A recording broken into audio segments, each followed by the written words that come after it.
அன்பே சிவம் மனமே குரு என்றுணர்த்திய குருவே போற்றி. எனக்குள் இறைவனை உணர வைத்த குருவே போற்றி.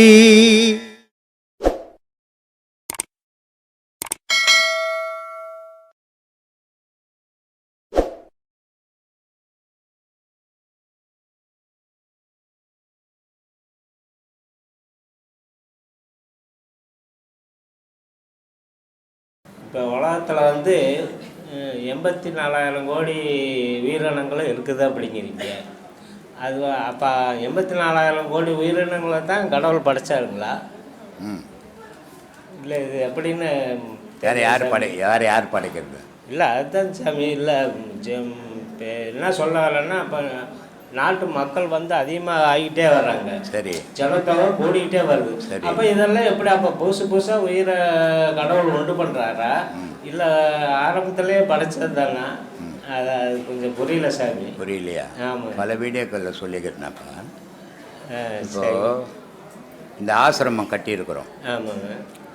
இந்த ஆசிரமம் கட்டிக்கிற இடத்துல எத்தனை பூச்சிகள், எத்தனை பாம்புகள், எத்தனை மிருகங்கள், காட்டுப்பண்ணி, எத்தனை ஜீவராசிகள் வாழ்ந்துருக்கோம். ஆனால் அத்தனைக்கும் இடம் இல்லாமல் நம்ம கட்டிக்கணும் வாழ்ந்துன்னுக்குறோம்.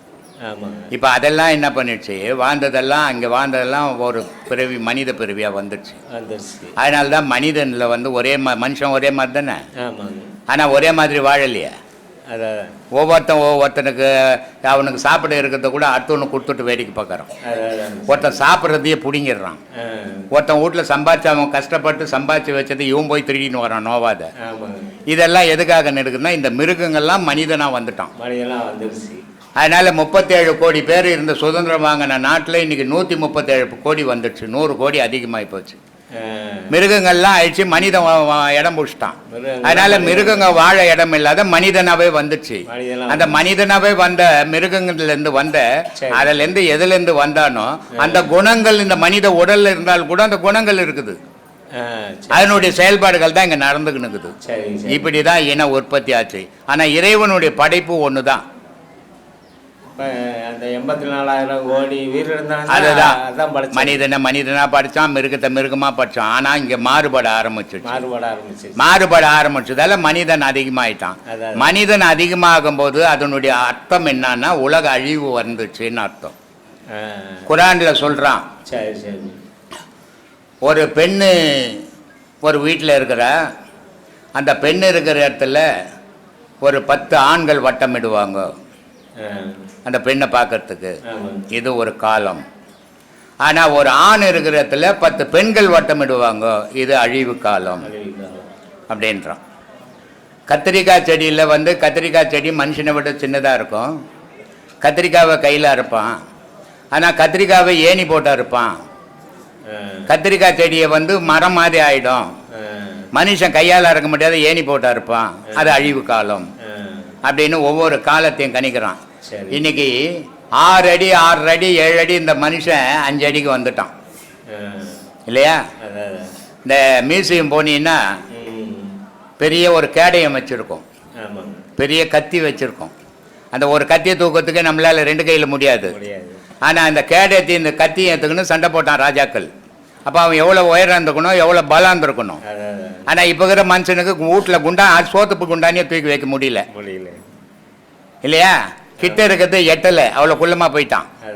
இது நாளடைவில் உலக அழிவை உற்பத்தி பண்ண போதுன்னு அர்த்தம். அதனால அழிவை நோக்கி போகும்போது மனித இனம் அதிகமாகும். பிரபஞ்சம் திருப்பி அழியும், அழிஞ்சு திருப்பி புதுசாக தோன்றும். இது இப்போ மட்டும் நடக்கப்பல, இப்போ மட்டும் நடக்க போகிறது இல்லை. இது ஒவ்வொரு காலகட்டத்திலையும் அதுதான் யுகம்ன்றது. எப்போ அழிஞ்சி புது உலகம் தோன்றுதோ அதுக்கு பேர் யுகம், புது யுகம். பழைய யுகம் முடிஞ்சது அப்படின்னு. அப்போ உலகம் அழிஞ்சாதான் நீ நான் நிற்க இடம் கிடைக்கும். இல்லைன்னா இடம் இருக்காது, நிற்கிறது கூட இடம் இருக்காது. அப்புறம் எப்படி விவசாயம் பண்ணுவ, எப்படி வேலை செய்வ? அதனால உலக ஜனங்கள் அழியணும். அது அழியிறனால இன்னொரு 1000 வருஷத்துல அழியும். கடல் அழிச்சிடும் எல்லாத்தையும். அதனால அது அழியும் போது திருப்பி நம்ம அது எதுலேருந்து வந்தோமோ அதுவாகவே போயிடலாம். நம்ம அந்த வம்பு வானா நம்மளுக்கு சொல்லு. அப்புறம் சாமி எனக்கு ஒரே ஒரு ஆசை சாமி. ஆசை எல்லாருக்கும் இருக்குது. ஒரு ஆசை தாங்கடா உனக்கு. நீ சரியான ஆளு பாரு. ஒரே ஆசை தான். எனக்கு பாரு 1000 ஆசை இருக்குது எனக்கு. இல்லை நீ ஒரு ஆசையை வச்சுன்னு சுத்தி ஆசையே அது தெரியுங்க. அது வந்து உண்மை. ஆனால் எனக்கு கடைசியாக ஒரே ஒரு ஆசை இருக்குது சாமி. சொல்லு. இந்த ஆசை எனக்கு நிறைவேறிச்சுன்னா நான் பிறந்த பலனை வந்து நான் அடைஞ்சுவேன் சாமி. எல்லாரும் இப்படி தான் நினச்சிக்கிறோம். பிறக்கிற குழந்தை கூட அம்மா வயிற்றுலேருந்து ஆசையாக இருக்குது. அது நல்லபடியாக பிறந்துட்டா சந்தோஷம். பிறந்த பிறகு அது நல்லபடியாக வளர்ந்துட்டா சந்தோஷம். அதுக்கப்புறம் அது படிச்சுட்டா ஆசை சந்தோஷம். அதுக்கப்புறம் அதுக்கு ஒரு கல்யாணம் பண்ணிட்டா சந்தோஷம். இப்படியே ஆசை போய்க்கினே இருக்கும். ஆசைக்கு அளவு கிடையாது. அதனால தான் சொன்னான் கண்ணதாசன், கையளவு உள்ளம் வைத்து கடலளவு ஆசையை வைச்சான்னா. மனுஷனுடைய உள்ளம் கையளவு தான். ஆனால் அதுக்குள்ளே இருக்கிற ஆசை தெரியுமா கோடி, என்னவே முடியாத ஆசை. எனக்கு அப்படி தான்ப்பா இருக்குது. உனக்கு மட்டும்தான் ஒரே ஒரு ஆசை இருக்குது. நான் இப்போ தான் கேள்விப்படுறேன். இங்கே வந்துக்கிறவங்களுக்கெல்லாம் பல விதமான ஆசைகள் இருக்குது. ஆனால் உனக்கு ஒரே ஒரு ஆசை இருக்குது. என்ன ஆசை? நீ செத்து போனவனுக்குதா? வேற என்ன ஆசை? அதுதான் முடிவான ஆசை அதுதான்பா. வேற என்ன ஆசை போனோம்? எனக்கு கூட ஒரு ஆசை உண்டு. எப்படிப்பட்ட ஆசைன்னா, நான் நல்லா பேசிக்கினே இருக்கணும். பேசிக்கினே இருக்கும்போது கடவுளை பத்தி நினைச்சுக்கினே இருக்கணும். அப்போ செத்து போனோம். இது என்னுடைய ஆசை. ஆனா நடக்குமா? அது தெரியாது. ஆனா அது மாதிரியான ஒரு ஆசை. அது மாதிரி உனக்கு என்ன, நான் செத்து போனோம் நல்லா நடக்கும்போது பொண்டாட்டி கையில கைப்பட உதப்பட்டு பிள்ளைங்க கையில உதப்படா சாகணும்னு தான் என்னமோ தெரியல.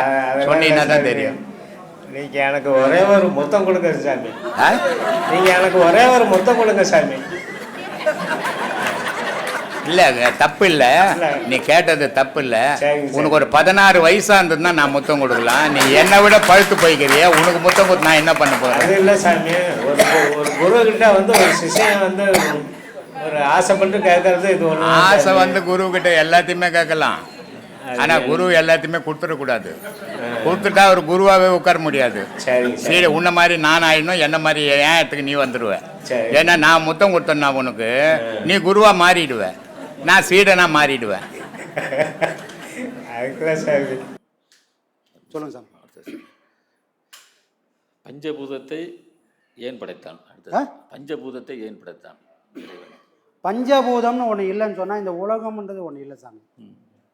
எல்லாம் அதுக்குள்ளே இருந்து தான் நீர், நெருப்பு, காற்று, மண் அப்படின்ற 5 பஞ்சபூதம் ஒன்று இல்லைன்னு சொன்னால் இந்த உலகன்றதை எப்படி சிருஷ்டிக்க முடியும்? இந்த உலகத்தை சிருஷ்டிக்கலன்னு சொன்னால் இந்த உலகத்தில் எப்படி உயிர்கள் பிறக்கும்?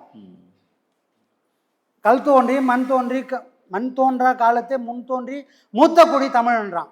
இந்த தமிழ் மொழி எப்படி வந்ததுன்னு சொன்னால், ஒரு கல் மண்ணாகிறதுக்கு எவ்வளோ காலம் எடுத்ததோ அந்த காலத்துக்கு இந்த தமிழ் எடுத்தது. இது இலக்கணம் இருக்குது, இலக்கியம் இருக்குது, எல்லாமே இருக்குது பண்றாங்க. அவ்வளோ காலம் எடுக்குது. எதுக்காக எடுக்குது? இந்த பக்குவம் வரணுக்காக தான். நீங்க என்ன கேள்வி கேட்டீங்க? பஞ்சபூதத்தை ஏன் படைச்சான்? பஞ்சபூதம்னு ஒன்று படைக்கலன்னு சொன்னால் ஒரு பொருள் இன்னொரு பொருளாக மாறவே மாறாது. அப்போ உலகன்றது பிறக்காது. உலகன்றது பிறக்கலைன்னா உயிர்கள்ன்றது தோன்றாது. உயிர்கள்ன்றது தோன்றதுன்னா இந்த மனுஷன் இறைவனை பற்றி பேச முடியாது, இறைவனாக ஆக முடியாது. அப்போ எல்லாத்துக்கும் அடிப்படை எதுன்னு சொன்னால் இந்த பஞ்சபூதம் தான். பஞ்சபூதத்தை படைத்தது ஆதி இருட்டிலேருந்து வெடிப்பு. விண்ணில்ன்ற ஒன்றுலேருந்து காற்று பிறகுது சாமி. அந்தரத்தில் 1 அசைவு கால் 2 செந்தணலில் 3 சிறந்த அப்பு 4 5 பாலில் 5 அளவிறந்த சோதியை சிந்தையில் தெளிந்த மாயம் யாவர் காண வல்லீரோ. 5 பஞ்சபூதத்தை எடுக்கிறார். ஆகாயம் என்ற ஒரு தத்துவத்திலிருந்து காற்றுன்ற ஒரு தத்துவம் பிறகுது. காற்றுன்ற ஒரு தத்துவத்திலிருந்து நெருப்புன்ற ஒரு தத்துவம் பிறகுது. நெருப்புன்ற ஒரு தத்துவத்திலிருந்து நீர் என்ற ஒரு தத்துவம் பிறகுது. இந்த 4 தத்துவமும் சேர்ந்து மண்ணுன்ற ஒரு தத்துவம். அப்போ இந்த மண்ணுன்னு ஒன்று வந்ததுனால தான் இவ்வளோ பெரிய உயிர்கள்லாம் வந்தது. இந்த உடல்ன்றது அன்னம்ன்றது ஒன்று போடலன்னு சொன்னால் வளருமா? உடலே பஞ்சபூதம் தானே சாமி. அண்டத்தில் தான் பிண்டத்தில். இந்த ஊன் உடம்பே இந்த அன்னமய கோஷம். அன்னமயன்றது பூமியிலேருந்து வர்றது. அப்போ பூமியிலேருந்து வந்தது பொருளை சாப்பிட்றதுனால இந்த உடல் திரும்பவும் பூமிக்கே சொந்தம்.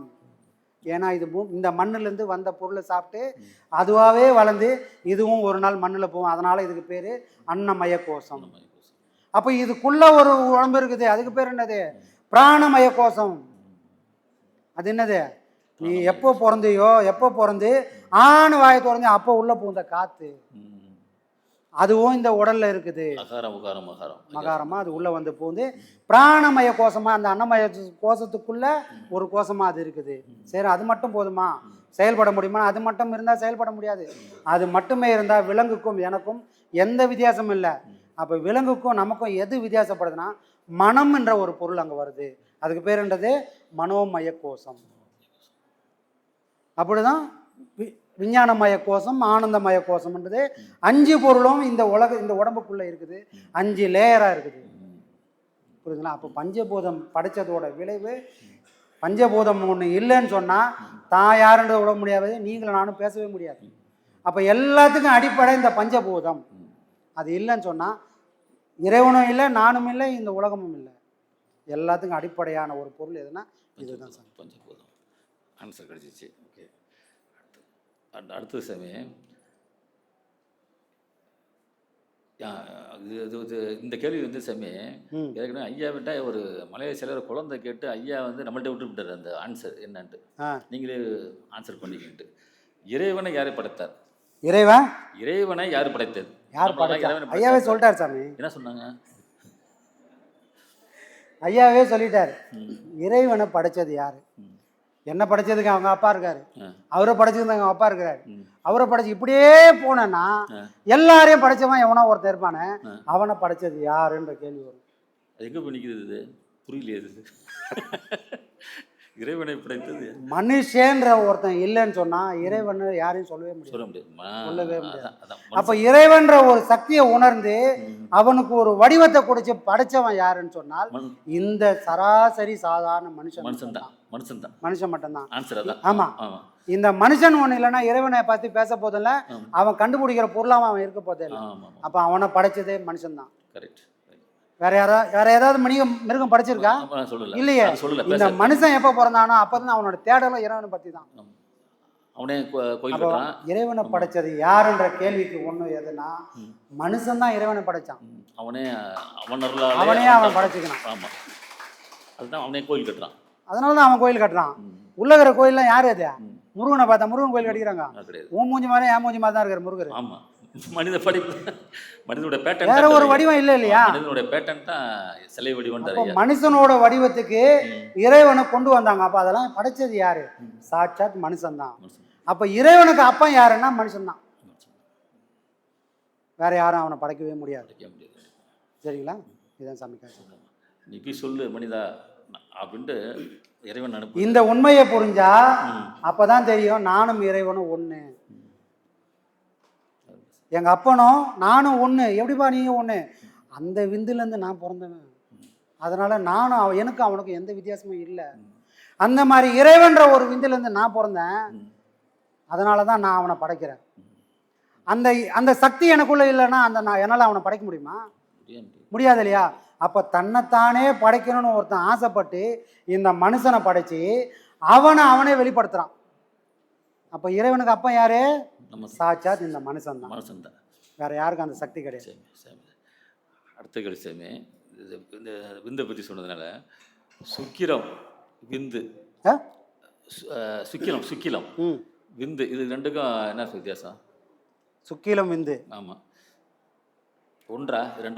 ரெண்டும் ஒண்ணுதான் சாமி. சுக்கிலங்கிறது ரெண்டும் வேற வேற பாஷையில சொல்றது, வேற வேற சொல்லா இருக்கலாம். ஆனா சொல்லக்கூடிய பொருள் எதுன்னா அந்த மூல கருப்பொருள், அந்த விந்துன்ற அந்த பொருள் தான். ஆமா, சரிங்களா? ஆனால் இந்த உலகத்துக்கு காரணமான ஒரு பொருள் எதுன்னா அந்த விந்து. அதுல ஸ்தூலம் சூட்சுமம் அப்படின்ற 2 பொருளும் கலந்தே இருக்குது. இந்த ரெண்டும் கலந்தால் மட்டும்தான் என்னவா நடக்கும்? உலக உற்பத்தி நடக்கும். இன்னொரு உயிரானது உற்பத்தி ஆகும். ஆனால் நீ கரை சேரணும் அப்படின்னு சொன்னா இந்த ஸ்தூல விந்து பயன்படாது. அப்போ நாம பண்ணக்கூடிய பாடத்தினால ஒரு அனல் உருவாகுது. அந்த அனல் என்ன பண்ணுது?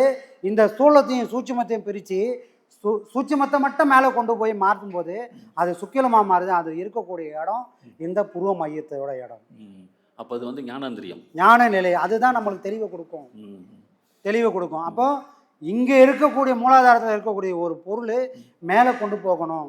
கடலில் இருக்கிற உப்பு தண்ணி சுத்தமான ஒரு நீராக ஆகணும்னா கதிரவனுடைய வெப்பம் பட்டு அது அழுக்கெல்லாம் அங்கே போட்டுட்டு இங்கே சுத்தமான தண்ணி வரா மாதிரி நாம் பண்ணக்கூடிய இந்த அக்னியானது இந்த மூச்சில் அக்னி உருவாகி விந்து சூலத்தையும் சூட்சுமத்தையும் பிரித்து சூட்சுமத்தை மட்டும் மேலே கொண்டு போகும். அதனால தான் அது அதுக்கு பேர் சுக்கிலம். அது இருக்கக்கூடிய இடம், அது கொண்டு போகக்கூடிய இடம் எதுனா இந்த பூர்வ மைய இடம். அதனால தான் ஐயா சொல்லுவார், நீ ஒரு ஜான் மேலே கொண்டு போய் நின்றுட்டுப்பா, அவன் 10 படி கீழே இறங்கி வருவான். அப்போது நான் இந்த ஒரு ஜான்ன்றது என்னதுன்னா இதுக்கு கீழே நாம் இருக்கிறோம். மூச்சானது இப்படி போய் இப்படி வருது, இப்படி போய் இப்படி வருது. அதனால் இந்த மூச்சை நான் மேலே கொண்டு போய் சேர்த்துட்டேன்னு, இந்த ஒரு ஜான் மேலே கொண்டு போய் நிறுத்திட்டேன்னு சொன்னால் அவன் 10 படி கீழே இறங்கி வருவான். புரியுதுங்களா? அப்போ அப்படி போகணும்னு சொன்னால் அது இருக்கக்கூடிய இடம் எதுன்னா இதுதான், இந்த பூர்வ மையம். அப்போது இந்த உடலில் இருக்கிற உயிரை, இந்த உடலில் இருக்கிற மனசை, இந்த உடலுக்குள்ளே சதா ஓடிட்டு இருக்கிற இந்த மூச்சை என்னால் இந்த பூர்வ மையத்துக்கு நான் போய் சேர்ந்துட்டேன்னு சொன்னால் மேலே இருக்கக்கூடிய சகசிராரத்தில் இருக்கக்கூடிய இறைவன் நம்ம கூட கனெக்ட் ஆவான். அதுதான் அதுக்கான பொருள் வேணும்னா இந்த பொருள் அங்கே போகணும். வெறும் நினைவை கொண்டு அங்கே போக முடியாது. சரிங்களா? ஏன்னா முதல் பாடம் பண்ணுவாங்க சாமி, முதல் பாடத்துலேயும் அப்படியே மூலாதாரத்துலேருந்து பிச்சுக்குன்னு போகுது சாமி. எங்கே போகுது? எங்கேயுமே போகாது. இங்கே தானே மூச்சு ஓட்டுறோம், அப்புறம் எப்படி மூலாதாரத்தில் வேலை நடக்கும் அப்படின்னு சொன்னால் மனம் மட்டும்தான் அந்த செயலை பண்ணுது. மனம் எந்தெல்லாம் நினைக்குதோ அதெல்லாம் அங்கே நடக்கும். மனத்துக்கு மட்டும்தான் அவ்வளோ பெரிய சக்தி இருக்குது. ஆனால் மனம் மட்டும் ஒரு கையை மட்டும் ஆட்டினா சூடாயிடுமா? சூடாகுமா சாமி? இனி ஃபுல்லாக ஆட்டினா கூட சூடாகாது. ஆனால் 2 கையும் சேர்த்து போனால் சூடு வரும். அந்த மாதிரி இந்த மனமும் அந்த மனசு கூட இந்த மூச்சும் எங்கெல்லாம் ஒன்று சேருதோ அங்கெல்லாம் சூடாகும். அப்படி ரெண்டும் ஒன்று சேர்ந்து செயல்படும் போது தான் அந்த இடமெல்லாம் நமக்கு ஆக்டிவேட் ஆகும். புரியுதுங்களா? அப்போ கற்பனையோடு போச்சுன்னா மனம் மட்டும்தான் வேலை செய்யுது. அதனால் நமக்கு பலன் இல்லை. உண்மையாக நீங்கள் உழைச்சிங்கன்னா மனமும் மூச்சும் ஒரு பொருளாக சேர்ந்து போய் போனீங்கன்னா அது மிகப்பெரிய நமக்கு சக்தியை, ஞானத்தை கொடுக்கும் சாமி. சாமி, பஞ்சேந்திரங்கள் 5. ஆமாம். அது முக்கியமானது எது? முக்கியமானது எதுவா? ஆமாம், இந்த கண்ணு தான் சாமி. கண்ணு தான். ஆனால் ஒரு இடத்துக்கும் ஒரு பொருள் இருக்குது. இப்போ நம்ம குருநாதர் சொல்லிட்டாரு, அவர் சொன்னதெல்லாம் எது கேட்டுது? காதுன்ற பொருள் தான். அதனால தான் வள்ளுவர் சொல்கிறாரு, செல்வத்துள் செல்வம் செவிச்செல்வம், அச்செல்வம் செல்வத்துள் எல்லாம் தலை. ஏன் எவ்வளோ செல்வங்க அதெல்லாம் விட்டு இந்த செவிச்செல்வத்தை ஏன் சொன்னாருன்னா, இதனால் மட்டும்தான் குருநாதர் சொல்லக்கூடிய அந்த உபதேசங்களை உள்ளே வாங்கிக்கின்னு அதனால் அந்த உயிருக்கு ஒரு பக்குவத்தை கொடுக்க முடியும். அப்போ எது? செல்வத்துள் செல்வம் செவிச்செல்வம். ஆனால் இது ஒரு இடத்துக்கு சரி உள்ளே வந்த பொருள் பக்குவப்படணும் அப்படின்னு சொன்னால் இந்த கண்ணுக்கு ஒரு பலன் வேணும். ஐயா சொல்லுவார், ஊரை பார்க்காதப்பா உலகத்தை பார்க்காத. ஏன் பார்க்கக்கூடாது சாமி? அது உனக்கு முன்னாடியும் இருந்தது, உனக்கு அப்புறமும் இருக்க போகுது. அதை பார்க்கறதுனால உனக்கு எந்த பலனும் இல்லை. நீ மட்டும்தான் வர, நீ மட்டும்தான் போகிற. அப்போ உன்னை பாருன்னாரு. அப்போ என்ன பாருன்னா நான் எங்கே இருக்கிறேன்னு பார்க்கணும். புறக்கண்ணால் பார்க்கணும். புறக்கண்ணால் உலகத்தை பார்க்குறோம், அகக்கண்ணால் நான் யாருன்னு பார்க்குறோம். அப்போ அதுக்கு பேர் என்னது? கட்செவி. அப்போ இந்த புறக்கண்ணை மூடி அகக்கண்ணால் பார்க்கணும். அப்போ மொத்தத்தில் நாம் என்ன பண்ணோம்னா இந்த பஞ்சேந்திரியங்களையும் அடைக்கக்கூடிய ஒரு வழியை, ஒரு பாடத்தை தெரிஞ்சு அதை அடைச்சி, அதனால தான் சொல்லுவாங்க 5 அடங்க 1 அடங்கும், 1 அடங்க 5 அடங்கும். உன்னால் உன்னுடைய புலன்களை அடக்க முடியும்னா உன் மனசை அடக்க முடியும். என்னால் என்னோடய புலன்லாம் அடக்க முடியாது சாமி, அது போகிற வழியெல்லாம் போகுது அப்படின்னு சொன்னால் உன் மனசை ஒன்று உன் மனசையாச்சும் அடக்கு. இந்த 2த்துல எதையும் உன்னால் அடக்க முடியலன்னா உனக்கு மரணம் நிச்சயம். இல்லை 2த்துல எதாவது ஒன்று அடக்கினா கூட மற்ற எல்லாமே அது பக்குவப்பட்டு உன்னை கரை சேர்க்கறதுக்கூடிய பாதையாக அது மாறும். அப்போது இந்த புலன்களில் எது பவர்ஃபுல்லுன்னு எதுவும் கிடையாது, எல்லாமே தேவையானது. இந்த எல்லா அறிவையும் கொடுக்கக்கூடியது தான் இந்த பொருள் எல்லாமே. நமக்கு அறிவுன்னு ஒன்று வெளியேந்து வரணும்னா இந்த பொருள் எல்லாம் நமக்கு வேணும். புரியுதுங்களா? ஆனால் இது மட்டுமே நம்மளை கரை சேர்க்குமானா இது எல்லாத்தையும் உணர்ந்து ஆண்டு அனுபவிச்சு இதெல்லாம் ஒன்றும் இல்லைப்பான்னு உனக்கு சொல்லக்கூடிய பக்குவம் மனசுக்குள்ளே வந்தால் இது எதுவுமே தேவைப்படாது. இது வாழறதுக்காக மனுஷன் கொடுத்தது. இறைவன்கிட்ட போகிறதுக்கு இந்த எந்த பொருளும் பயன்படாது, எதுவுமே பயன்படாது. அங்கே நீ வெள்ளை பேப்பரா வெத்து காகிதமா அங்கே போய் நின்னால் மட்டும்தான் ஓ நீயும் நானும் ஒன்றுப்பான்னு அவன் அள்ளி அணைப்பான். நான் கலர் கலராக வண்ணம் பூசி நாங்கள் போய் நின்னா எட்டி தான் உதைப்பான். எட்டி வச்சா யார் வந்து பிடிப்பான்? யமன் தான் வந்து பிடிப்பான். அப்போ யாருக்கு நாம் சொந்தம்? யமனுக்கும் நமக்கும் தான் சொந்தம், இறைவனுக்கும் நமக்கும் எந்த சொந்தமும் இல்லை சாமி. புரியுதுங்களா? இதுதான் அப்போ பஞ்சேந்திரங்கள் ஆன்சர் கண்ணு தான் முக்கியம். உலக இயக்கத்துக்காக இறைவன் கொடுத்தது கண்ணு தான். கண் எல்லாமே எல்லாமே வேணும். ஒரு குருடனால வாழ முடியுமா? எல்லாத்தையும் உணர முடியுமா? இப்போ இறைவனை பற்றி ஒருத்தருக்கு சொல்லணும். ஒருத்தர் கேட்குறாரு, சாமி இறைவன் எப்படி இருப்பான் அப்படின்னு ஒருத்தர் கேட்குறாரு. அப்போ குரு சொல்கிறாரு, எப்படி சொல்கிறது, எப்படின்னு சொல்ல முடியாதுப்பா. இறைவன் எப்படி இருப்பான்னு யாருக்கு சொல்கிறது? இல்லை இல்லை நீங்கள் சொல்லி தான் ஆகணும். என்னப்பா இந்த மாதிரிலாம் பண்ணுறீங்களே, கேட்கக்கூடாத கேள்வியெல்லாம் கேட்குறீங்களே, எப்படி சொல்கிறது அப்படின்னும் போது அவர் சொல்லக்கூடிய விஷயங்கள் என்னென்னா, ஏன் அதை சொல்ல முடியாது அப்படின்னா, ஒரு குருடனுக்கு உன்னோட நிழல் எப்படி இருக்குன்னு சொன்னால் புரியுமா? ஏன் புரியாது? பார்வையில். ஏன்னா பார்வை இல்லாதனால அவனுக்கு வெளிச்சம் என்னன்னு தெரியாது. வெளிச்சமே தெரியாத ஒருத்தனுக்கு நிழலை பற்றி எப்படி சொன்னால் புரியும்? அப்போ தன்னையே தான் அறியக்கூடிய முடியாத ஒருத்தனுக்கு இறைவனை பற்றி எப்படி எடுத்து சொல்ல முடியும்? அப்போ கண்ணில்லாத குருடனும் தன்னை அறியாத மனுஷனும் ரெண்டு பேரும் ஒன்று தான். ரெண்டு பேருக்குமே இறைவனை பற்றி புரிஞ்சுக்கவே முடியாது. கரெக்ட்.